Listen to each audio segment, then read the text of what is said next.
Hello everyone, welcome to Homeos to channel. आज मैं फिर से एफोरिज्म सीरीज़ में दो नए एफोरिज्म नंबर 3 एंड 4 के साथ आपके सामने प्रेजेंट हूँ। वीडियो में आगे बढ़ने से पहले मैं आप सभी लोगों से रिक्वेस्ट करना चाहूँगी कि जिन्होंने भी मेरे चैनल को सब्सक्राइब नहीं किया है वो मेरे होम्योस टू चैनल को ज़रूर सब्सक्राइब दें और खूब सारा प्यार दें। चलिए देखते हैं एफोरिज्म नंबर 3।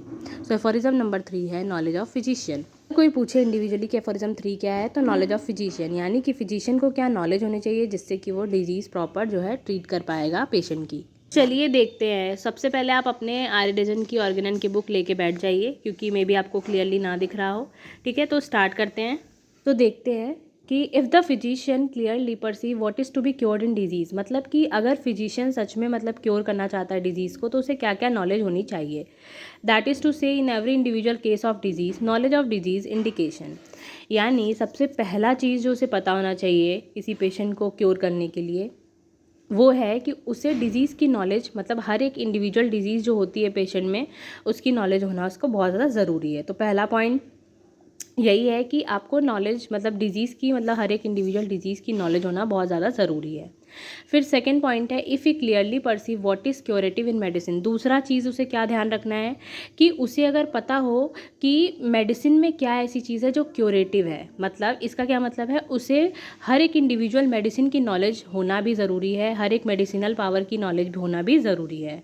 आगे लिखा है and if you know how to adopt according to clearly defined principle. आगे मतलब बोला गया है, हैनीमैन कहते हैं कि अगर फिजिशियन को ये भी पता हो कि उस मेडिसिनल पावर को कैसे इस्तेमाल करना है जो भी ऑलरेडी डिफाइंड प्रिंसिपल है उनके हिसाब से, मतलब कि व्हाट इज़ क्यूरेटिव, मतलब उन्हें पता करना हो कि क्या ऐसी चीज़ है जो कि मेडिसिन में थी जिसकी वजह से उसको ढूंढा गया ताकि वो अनडाउटली मॉर्बिड, मतलब जो भी चीज़ें दिक्कत भरी हैं उनको क्योर करने के लिए पेशेंट में क्या ऐसी बात थी उस मेडिसिन में जिसकी वजह से उसको ढूंढा गया, और फिर उसके बाद उस मेडिसिन को इस्तेमाल करके अगर वो मतलब पेशेंट को ट्रीट करते हैं so that recovery must insure, तो रिकवरी होना पक्का है।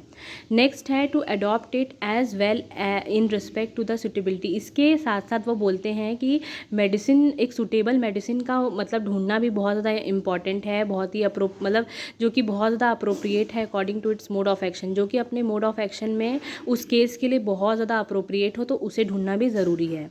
आगे की लाइन में चॉइस ऑफ रेमेडी का नाम दिया गया है, मतलब कि कौन सी रेमेडी ढूंढे स्पेसिफिक, इसकी भी नॉलेज उनको होना बहुत ज़्यादा ज़रूरी है। ठीक है, as also in respect to the exact mode of preparation. इसके अलावा इनको कैसे उस मेडिसिन को बनाना है इसकी भी नॉलेज होनी चाहिए, कौन सी क्वांटिटी में मतलब बनाना है ये भी पता होना चाहिए, यानी इसका मतलब है प्रॉपर डोज। ठीक है, प्रॉपर डोज की नॉलेज होनी भी ज़रूरी है।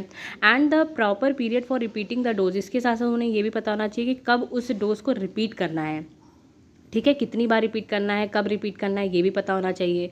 इफ़ फाइनली ही नो, और फिर एट द एंड जब उसे मतलब पता चल जाए कि मतलब सब कुछ उन्होंने वो कर लिए, उसके बाद भी अगर दिक्कत आ रही है क्योर करने में, तो ऑब्स्टेकल की भी नॉलेज होनी चाहिए, जो भी रुकावटें आ रही हैं हर एक रिकवरी केस में उसकी भी नॉलेज होनी चाहिए।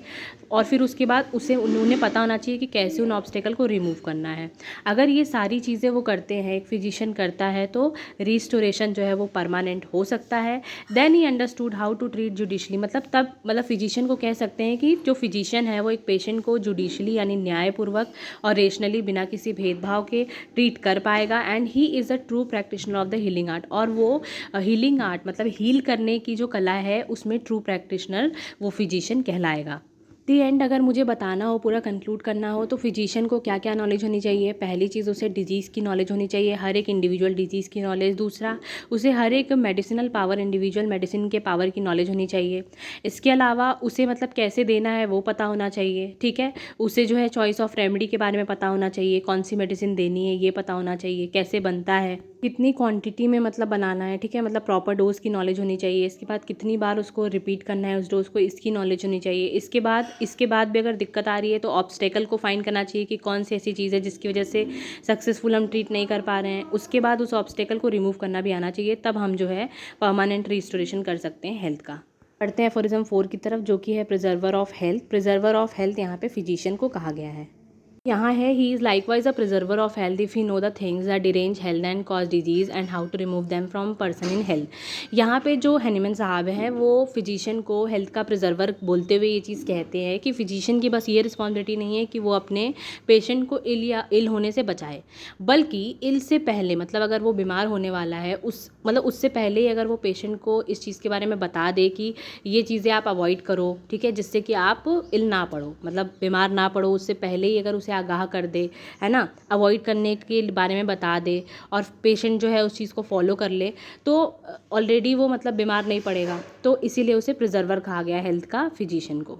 Hope you like my video, so please do like share subscribe the Homeos to channel. मिलते हैं नेक्स्ट वीडियो में, तब तक के लिए बाय।